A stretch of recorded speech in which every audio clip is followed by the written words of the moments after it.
3, 2, 1, 0. All engine running. There is no other institution that has the ability, uniquely, without a heritage, every generation starts over. to remind the current regime what your country... We, the people, tell the government what it is allowed to do.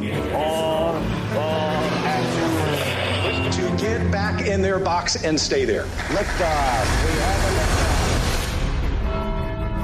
From the Heritage Foundation, this is Heritage Explains. It's safe to say that Benjamin Franklin is a pretty famous guy in American history. He's well known as a publisher of newspapers and books, an inventor of stoves, bifocals, and lightning rods, and being a founding father of the country. But he was also the father of another innovation, one that we take for granted. In 1730, in Franklin's native Philadelphia, there was a fire on a ship at the city's wharf. The fire spread to the buildings on land, burning down several warehouses as well as homes. This event started Franklin thinking about what could be done to prevent such a disaster from happening again. At this time, cities often had what were called fire societies, which were paid membership services. They would fight fires that occurred at the houses of businesses of their members. But Franklin proposed a bold new idea, a volunteer fire brigade that would respond to fires affecting any citizens. In 1736, he established the Union Fire Company, the first all-volunteer firefighting company in the colonies. What Franklin did was take the resources of willing volunteers and marshal them into a strong defense.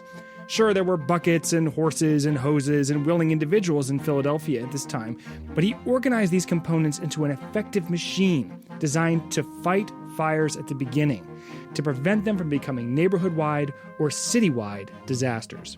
It was not enough to have individual citizens fight individual fires going on right now. It was essential to have a coordinated effort to keep disaster from happening in the first place. There's a lesson here for modern-day Americans. The threat of military action from the Chinese Communist Party is certainly a daunting one. Today on Heritage Explains, we're going to talk about the likelihood of war. Today on Heritage Explains, we're going to talk about the likelihood of war with China and why, like Franklin, we should use deterrence as a strategy. And we'll begin, as we always do, by talking to someone who knows. My name is Bryan Burack. I am the Senior Policy Advisor in the Asian Studies Center, handling China and the Indo-Pacific. You have a law degree from George Mason. You have a master's degree in Chinese studies from Valparaiso University, and you were at Furman University before that. What started you on China? Yeah, it's been an obsession of my adult life. The actual thing that got the ball rolling was my grandfather was a New York City police detective. He was interested in national security matters. He was actually one of the founding members of the FBI terrorist task force in New York, so he was always interested in the world. And he was fascinated with China in the early 2000s, and that was when I was making decisions about what I wanted to do with my life, and he inspired me to focus on the national security threats associated with China. It seemed very important even back then, and it was interesting to watch the pre-2008 Beijing Olympics. China, before Xi Jinping came to power, was a very different place, even then very interesting. And then since then, it's only confirmed our worst suspicions in many ways about the scale of the threat and the challenge that's before us. What is the general state of play when it comes to our military readiness for China? Yeah, we're in a difficult moment right now. And I think that the stability and security that has endured in the Indo-Pacific in the decades following World War II is really starting to change and shift in ways that we need to be attentive to and really adapt to. For many years, the United States was a pretty much unchallenged guarantor of security throughout the region.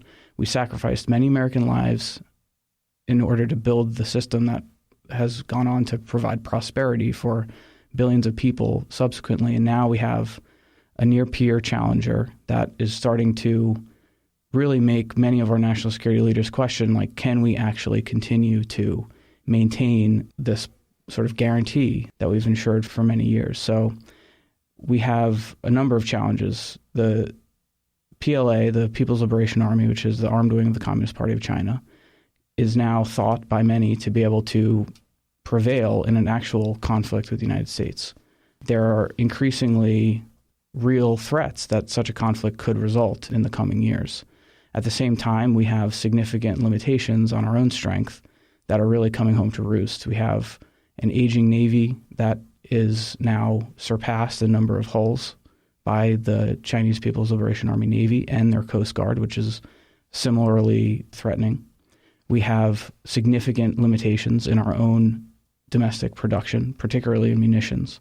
So we're unsure of the extent to which we can arm our friends and which we can arm ourselves in the case of a conflict. So we have some significant challenges right now that really need to be addressed.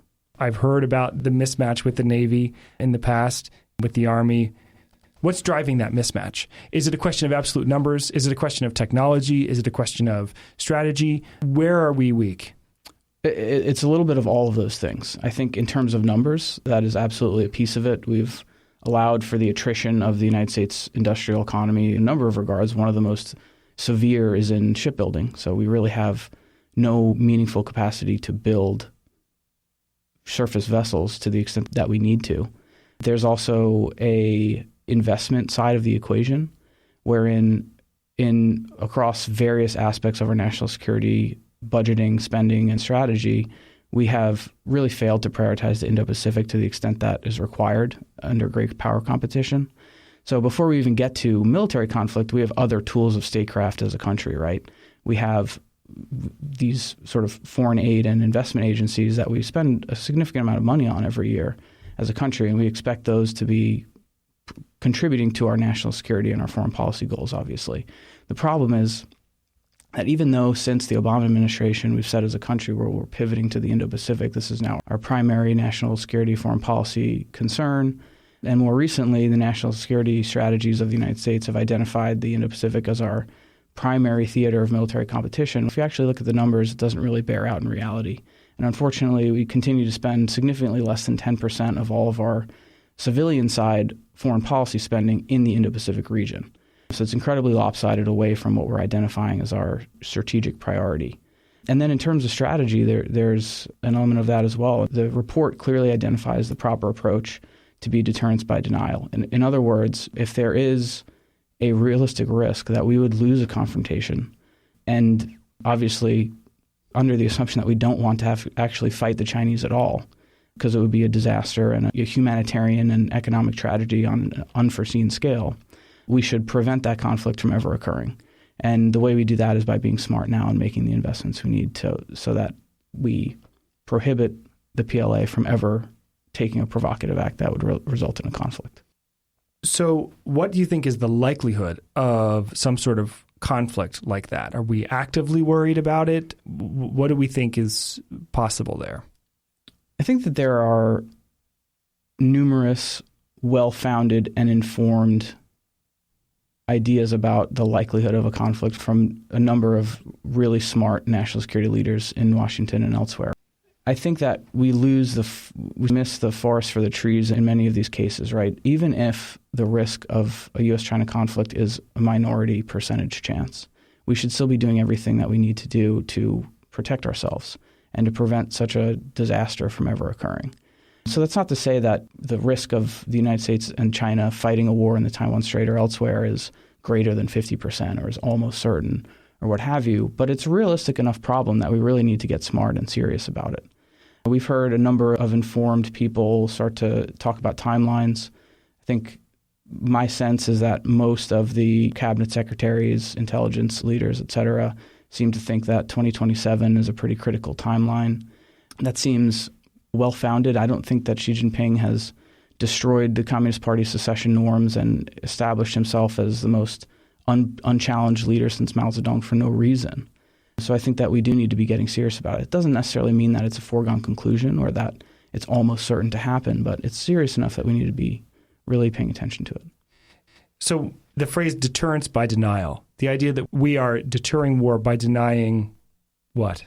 The idea being that the act that you're seeking to deter would be so costly that it would essentially be pointless for the provocateur to take.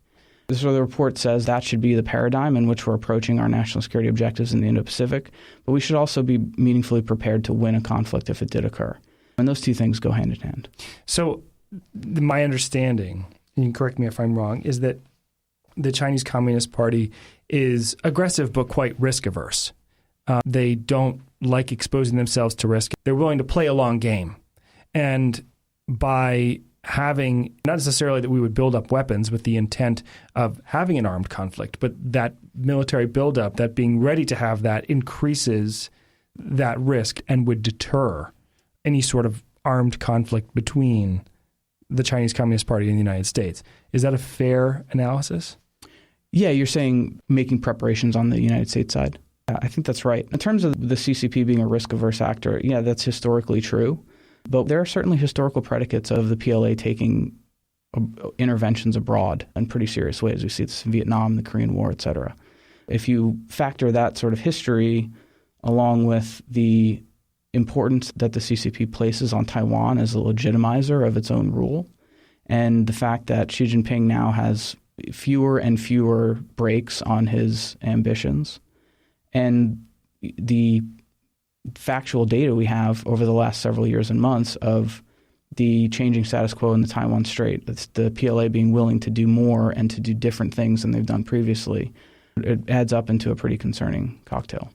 Xi Jinping has been the nail in the coffin to the hypothesis that China would liberalize and come into harmony with the systems that have existed after World War II that have created a stable world without great power conflict. So he has broken the norms that have endured subsequent to Mao Zedong regarding the Chinese Communist Party's stewardship of the country, in which they would, rather than forming a personality cult around any particular person, they would have a collective system where they would rotate leadership after a period of time. But Xi Jinping has decided that he's not going to follow that model. And to be clear, Xi Jinping is the president of China, but he's also basically a dictator, right? Is that how we should understand him? Yeah, and I think that most of the smart folks who study PRC elite politics, and I'm not counting myself among those for the record, would say that that's actually his least important job. More importantly, he's the general secretary of the Chinese Communist Party, and potentially even more importantly, he's the chairman of the Central Military Commission, which is the element of the party in charge of the military. So he has three jobs. He has now destroyed officially the term limits for the presidency or the state chairmanship of China. The other two jobs don't necessarily have particular time limits, but they were rotated as a matter of practice. So we now see leadership has been concentrated in one person. And this person has a record of being sort of myopically focused on legacy and the Communist Party's centenary goals, which are these 200-year goals, the first of which the CCP has already said it has met, the second of which will come in 2049. So, yeah, the second centenary goal, 2049, is the 100th anniversary of the founding of the People's Republic of China. Is there anything in those goals we would be concerned about? I think so. And I think that the official phraseology is in communist speak, but I've always thought of the second centenary goal as the sort of ultimate meeting of the CCP's ambition to become the preeminent power on earth. So we hear a lot about Taiwan when we talk about this conversation. For people who may not be familiar with the issue, why is Taiwan important to the question of China? It's important for a number of reasons. For the CCP, they have staked out what they call reunification with Taiwan as one of the core elements of their legitimacy for their totalitarian rule. Obviously, the Chinese Communist Party has never governed Taiwan, and Taiwan is never a part of the People's Republic of China state, which didn't come into existence until the end of the Chinese Civil War. But they phrase it as reunification. For the United States, it's important for a number of other reasons, and one of the biggest is that it is a really key cog in the way that the global economy works, including the American economy. So there is an incredible amount of economic reliance on Taiwan right now that we have and many other countries have that derives from the fact that they have a really dominant position in the production of semiconductors. They're also a large agricultural importer from the United States, and the conflict over Taiwan would hurt our economy in other ways too. But the semiconductor issue has really gotten a lot of attention. And it means a number of things. It means that any conflict in that area would cause global and very severe economic disruptions. But it also means that if the CCP ever gained control of Taiwan, they would be able to exert massive economic coercion over the United States because all of our industries rely on those supply chains. Are there any other areas like Taiwan that we are similarly concerned about in the Indo-Pacific? I think Taiwan is the most acute point of friction, and it is the likeliest cause of potential conflict between China and whatever other constellation of powers it be, the United States and allies, whoever. But there are other areas to be concerned about as well. Obviously, a lot of attention has been paid to the South China Sea properly because we see the PRC extending territorial claims that are baseless under international law, thousands or over 1,000 miles away from its actual shores. And the majority of the PRC's other borders, both maritime and on land, we see territorial conflict with China's neighbors, particularly acute in the South Asia region and on the Indian and Bhutanese borders. So any of those could potentially, cause an exigency. And in fact, in regards to the China-India border, they already have broken a sort of 40-year precedent and experienced casualties in those border standoffs that have occurred recently. Vis-a-vis Taiwan and India and these other places, what would we actually be doing? What should we be doing to support these nations? So there are a number of things that we can and should do, and thankfully some of which we're already doing. Unfortunately, we could be doing a much better job. In the case of Taiwan, which has, I think, properly gotten the most attention, we have a backlog of foreign military sales cases that is about $20 billion at this point. So the FMS process, foreign military sales process, has been to date the primary and almost the only way that we've secured Taiwan's defense since we broke diplomatic relations with Taiwan. And essentially, Taiwan purchases arms from the United States government. This system is now arguably breaking down and not functioning properly anymore because our industrial production in the United States of these systems is completely failing to keep pace with the level of demand. So we're in a situation where we have agreed as a government to sell Taiwan certain things, and we are unable to deliver them until years down the line. In many cases, outside the window that we're most concerned about of time, of risk. So some of the sales to Taiwan that have already been completed will not actually be delivered until 2029 in some cases. So thinking about that, there are other tools that we could begin to deploy to sort of bridge that gap, and the report talks about some of them. One of them is what Defense Secretary Austin referenced recently, which is the use of presidential drawdown authority, which Congress has now authorized but has yet to appropriate money for. So that is one way that we could use to surge arms into places where they're most needed, particularly Taiwan. And that's the authority that we've seen used regarding Ukraine as well. There are other things that we can do, training, exercising, some of which are scaling up with Taiwan. We are, I think, beginning to deepen our defense cooperation with India, both in regards to the territorial standoffs they've had along their border with China, but also just for more global regional concerns. So we're starting to see that effort develop through the Quad and other mechanisms, which is welcome. But really, I think the most urgent and challenging part of that equation focuses on the production of munitions and the need to get munitions onto Taiwan as soon as possible because we're not going to be able to rearm them during a conflict. We've seen the case recently globally of this massive nation taking over a smaller nation in the case of Russia and Ukraine, and we've seen Ukraine really manage to put up an offensive. In the case of China-Taiwan, China is such a massive country. Taiwan is such a small country. Is there hope for them if such a thing would happen, if we're able to equip them in a best-case scenario? Or are we looking to deter? My sense of what the smartest national security folks in town believe is that it's not a hopeless case. We can do it, but we need to get serious and make the right moves now and be smart about how we prioritize our decisions and deploy the resources that we have available. I don't think it's a hopeless case because it's about more than just how many soldiers, planes, and boats the PLA has versus how many Taiwan can field, et cetera. There are a number of dimensions to that. It's a particularly hard place to invade, thankfully, for our democratic friends in Taiwan. But there's also a normative dimension to all of this, and that what we saw post the Russian invasion of Ukraine was the world coalescing together and identifying this as something that's wrong and against the sovereignty of a state. That situation is going to be trickier regarding Taiwan because obviously very few nations have diplomatic relations with Taiwan. The CCP has been very successful in the United Nations at marginalizing Taiwan, including by distorting what the United Nations says about China and Taiwan to encourage other states to consider Taiwan to be a province of the People's Republic of China, which is a misreading and exaggeration of the document that allowed for China to enter the UN. So we can push back on the military side in terms of hard power, but there's also a soft power element of it that we can use to increase the cost of a CCP invasion, namely increasing Taiwan's international space, standing with them as a democratic friend and partner. And that will increase costs as well towards any military provocation. There's another element to this, which is the idea of nuclear power or nuclear weaponry.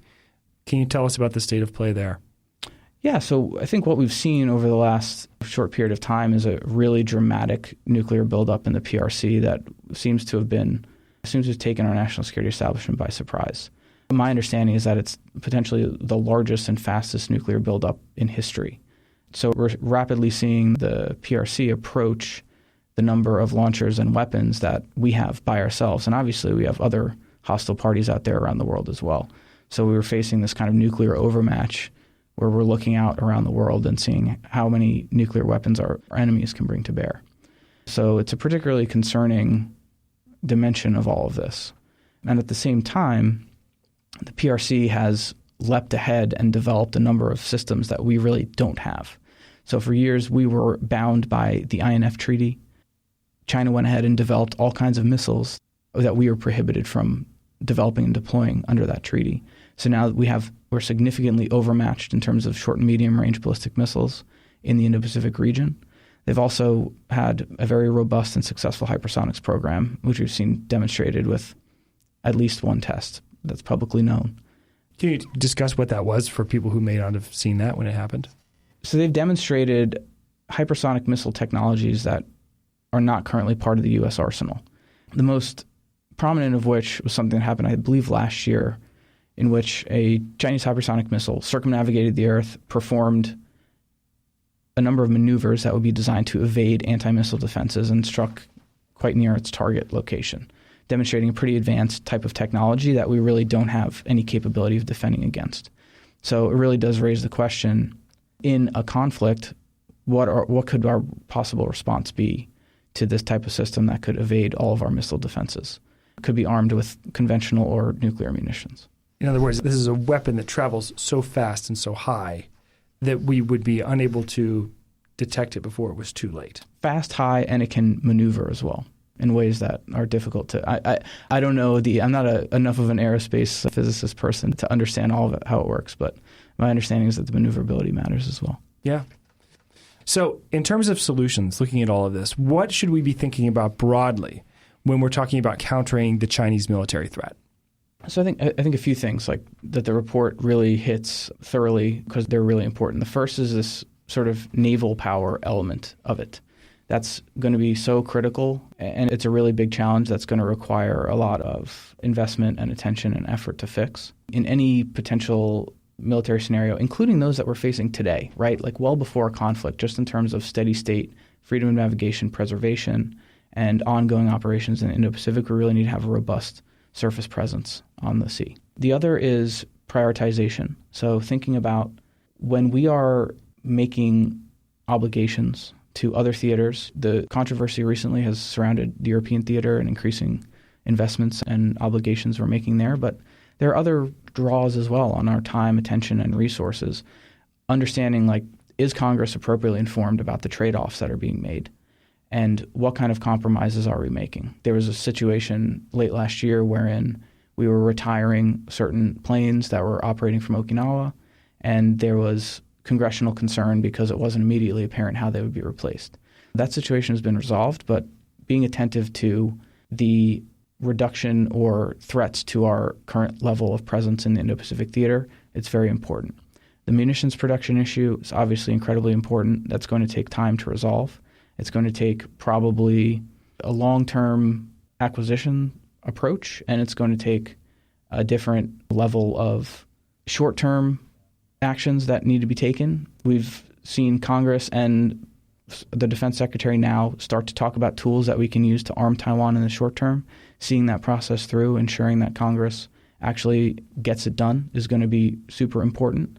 And then in terms of outside the military space, what other national security tools do we have to bear that we're not using properly and appropriately? And sort of prioritizing that as well and making sure that we're using all the tools we have in our toolbox. So we're not solely relying on expensive military hardware to solve foreign policy problems. This is a question we've asked a lot of guests, so I'm interested to hear your take on it. Are you optimistic for our future regarding China? I go back and forth. I think we have the strength. We're still the greatest and most powerful country on earth. We have much better friends and allies than our adversary does. We have justice and right on our side. What gets frustrating is when we just fail to do the things that we can and should be doing due to political compromises, an inability to make hard decisions, an inability to be able to withstand pain that comes with addressing our self-defeating reliance on our communist adversary. So these are all things that we can do, and sometimes we just need to grit our teeth and do it. And unfortunately, some days we do okay, and we pass a 40-year national security reform for the U.S.-Taiwan relationship. Some days we don't do as good, and we fail to deliver weapons on time. We can do it, and we just need to stay on top of these things. Bryan Burack, thank you so much. Yeah, my pleasure. Hope this was helpful. Absolutely. So deterrence is the name of the game. And as Bryan says, Taiwan is the flashpoint for where war with China could begin. So that's where that deterrence should be focused. But there are also other locations to focus on. Fortunately, we got a guy who knows something about those other locations. Jeff Smith, welcome back. It's good to be here, Mark. I got to ask you a question. So, having this conversation with Bryan Burack earlier, the idea of nuclear war with China is now looming over me, but it's looming over you all the time. So I guess my question is, how do you remain calm, just generally speaking? With a lot of yoga, breathing exercises, fitness. Wiping out skinny guys at flag football. As director of the Asian Studies program at Heritage, Jeff has a lot of knowledge not only of Taiwan, but what's called the Quad, 4 other nations in the Indo-Pacific region of the world that have critical military relationships with one another and with China: India, Japan, Australia, and the United States. Bryan is rightly concerned because the possibility of a China-U.S. conflict is growing.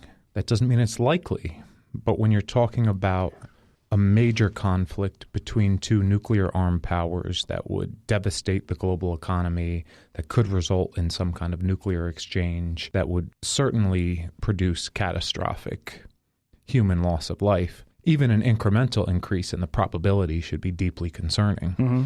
So even if it was 1% a year ago and we're at 5 or 10 or 15 now, that's still very concerning.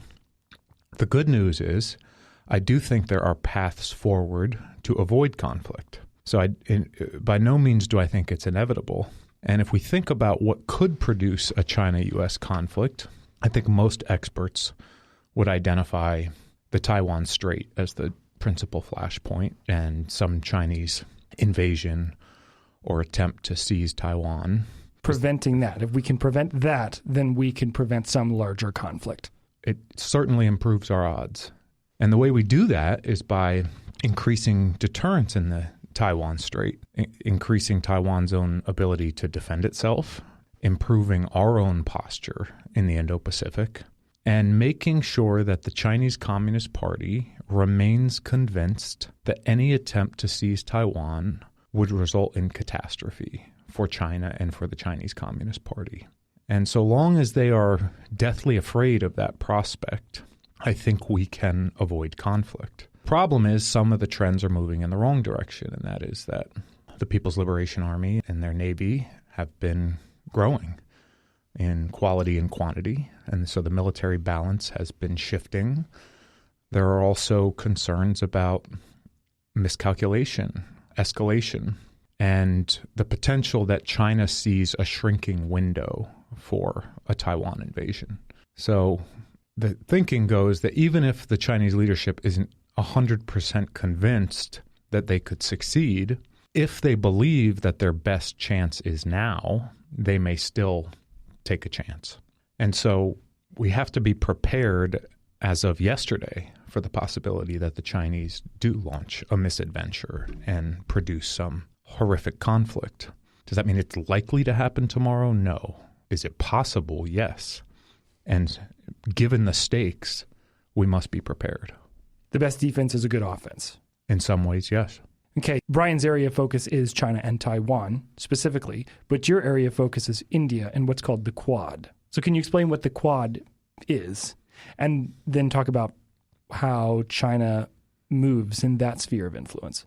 So the Quad is a interesting grouping of 4 Indo-Pacific democracies. And you see different bilateral, trilateral, multilateral groupings of countries for varieties of reasons. But this is a specific group of countries that first got together in 2007, and assistant secretary level, sort of mid-ranking officials from the 4 countries got together and began talking about issues of mutual concern, and China was one of those issues. All 4 countries being located in the Indo-Pacific, all 4 being democracies, all 4 being increasingly alarmed by China's rise. It essentially represents only 4 capitals, but if we're talking about the Indo-Pacific, that represents half of the population of the Indo-Pacific, half of the GDP of the Indo-Pacific, and over half of the military spending over the Indo-Pacific.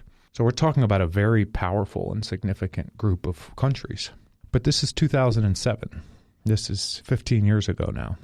And at the time, there was not nearly the same degree of consensus about China. So there was beginning thoughts that China was going to be a growing problem, and maybe we need to collaborate more to hedge against the risks of China's rise. But there was not nearly the same degree of consensus on the scope of the threat and how the 4 democracies should respond. There was also pressure on China and from domestic interest groups not to form this grouping.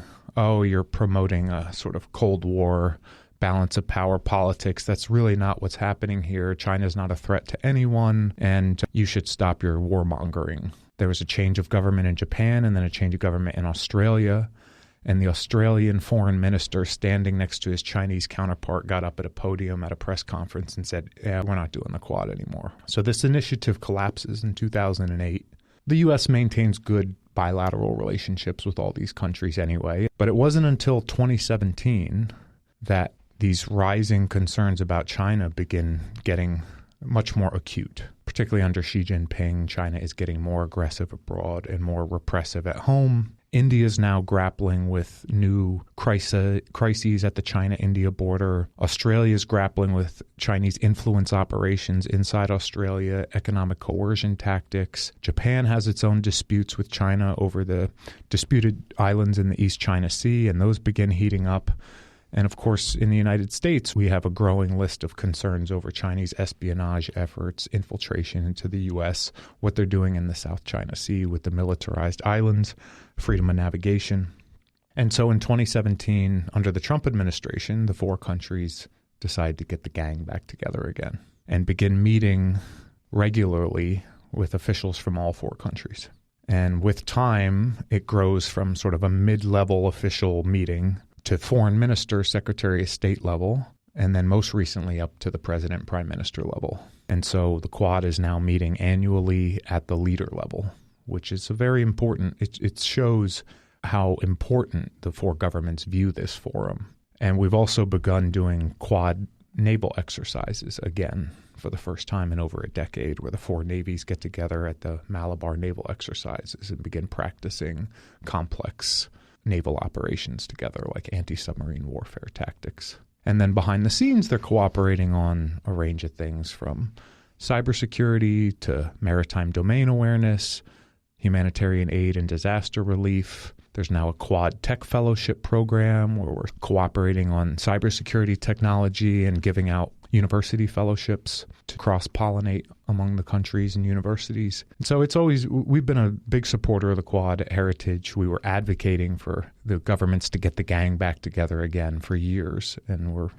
very pleased to see this initiative moving forward and, frankly, it getting bipartisan support. So it was the Trump administration that brought this back together, but the Biden administration recognized this is such an important and influential group, we've got to keep going with it. Same thing, India, Australia, Japan, they have a change in government, and the support remains consistent because they know how important it is for their foreign policy and national security interests. So it's a success story. It's a positive trend that we're seeing. Yes, with the Quad. Has the Chinese government responded to the Quad at all? They were unhappy in 2007. They got their way. 2017, how has that been going? Yeah, they've got a mixed messaging approach to the Quad, but they definitely have tried to use propaganda to suggest, as they did in 2007, that this is an outdated sort of Cold War mindset and it's contributing to tensions in the region rather than providing security. And India, don't let yourself get dragged into these American and Western conflicts. And so they've thrown a bunch of narratives at the wall to see what might stick. And they've found no success because these four countries are not particularly interested in heeding Chinese propaganda at the moment. There's been a bit of a paradigm shift in all four countries and growing resistance to Chinese coercion tactics, a growing willingness to say no. All four countries, interestingly, were among the first to ban Huawei from operating in their 5G networks, even though China was threatening everybody with consequences. All four countries have opposed China's Belt and Road Initiative or refused to take part in it or endorse it. And so you're kind of seeing the Quad lay down these markers on these big geopolitical issues and be willing to stand up to Beijing, whether it's over economic coercion or these territorial disputes.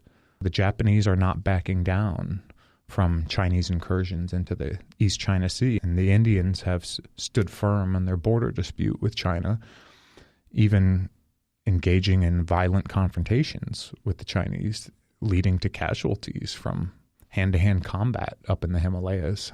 It would be safe to say that among Heritage's policy prescriptions for dealing with China is the power of friendship. Yes. And in fact, that's one of our great advantages vis-a-vis China, which is that we have friends and allies, and they don't. They have Russia, and they have North Korea, and they have Pakistan, sort of a rogues gallery. What a crowd. And even there, those relationships are much more transactional and based on overlapping, sometimes fleeting interests. And in all of those relationships, there's also a lot of mistrust behind the scenes. So they don't have like Australia-type relationships, Japan, the UK, right? We've been partners or allies for decades, have gone to war together, have deep people-to-people ties. And that's a huge United States advantage that we have to leverage in order to offset some of China's own advantages. I feel like Benjamin Franklin would have understood this last point that Jeff made. On one day in 1730, he watched a catastrophic fire sweep through his hometown. It ate up people's livelihoods, it endangered their lives, it undid weeks and months and years of hard labor. In finding the solution, Franklin knew that he had a few raw materials to work with. He had his own formidable skill and intelligence, the platform to push his ideas through his newspaper, but he had a third ingredient. He had the willingness of Americans to help their neighbors and friends. And that is really the thing that makes a nation work, the willingness of ordinary people to stand together under a common banner and recognize that they have a responsibility to preserve justice and freedom for their fellow man. In regards to the Chinese Communist Party, this is a weapon we have to put in our own arsenal. And here at the Heritage Foundation, that's what we try to do every day. And thanks to you for listening to Heritage Explains. We want to know what you think about the new format, about the stories we're telling, about the voices that you're hearing. Send us an email at heritageexplains@heritage.org to let us know what you think. If you want to help out the show, be sure to subscribe to Heritage Explains wherever you get your podcasts. Be ready for our show next week, where we talk about holding China accountable with Dr. Jim Carafano. It's a great show. You're not going to want to miss it. We'll see you next time.